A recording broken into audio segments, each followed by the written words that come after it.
In this video, I'll guide you through how to create a Supabase project. Whether you're starting a new development journey or looking to expand your current capabilities, Supabase offers a seamless way to manage your back-end needs. Let's dive into the steps to get your project up and running. First, head over to supabase.com. This is the official website where you can access all the tools and resources necessary to build and manage your Supabase project. Take a moment to familiarize yourself with the site layout, as you'll be navigating through it to complete this process. Once you're on the home page, you'll see an option that says Start Your Project. Click on that. This button is your gateway to beginning the setup of your new project, so give it a click to get started. If you are not logged in, you might be prompted to sign in or create an account, so make sure you have your credentials handy. After clicking Start Your Project, you'll be directed to a page where you can initiate a new project. Here, look for the New Project button and click it. This action will bring you to the Project Setup interface, where you'll configure the essential settings for your new Supabase project. Next, you'll need to select an organization.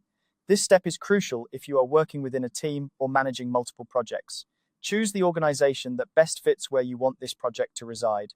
If you do not have any organizations set up yet, you might need to create one, or simply select the default option. An optional but helpful step is to connect your project to GitHub.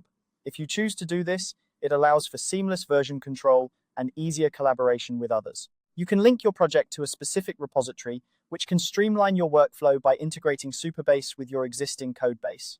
Now, it's time to enter your project details. You'll need to provide a project name and a database password.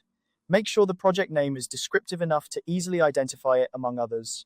As for the database password, ensure it's secure and something you can remember or store safely, as this will be crucial for accessing your database. After that, you'll be prompted to select a region for your project. It's important to choose a region that is closest to your primary user base for optimal performance. This decision can affect the speed and reliability of your project, so pick wisely based on where you expect most of your traffic to come from. Following the region selection, you'll encounter the security settings. Here, you have the option to enable your API, automatically expose new tables, and turn on automatic row-level security, RLS. These settings can enhance the security and functionality of your project, so consider enabling them based on your project needs.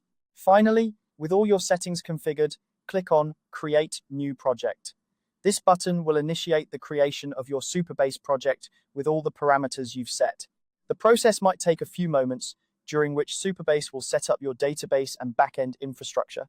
And there you have it, you've successfully created a Supabase project.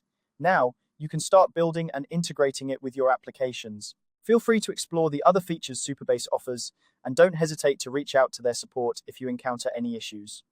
Thanks for watching, and happy coding.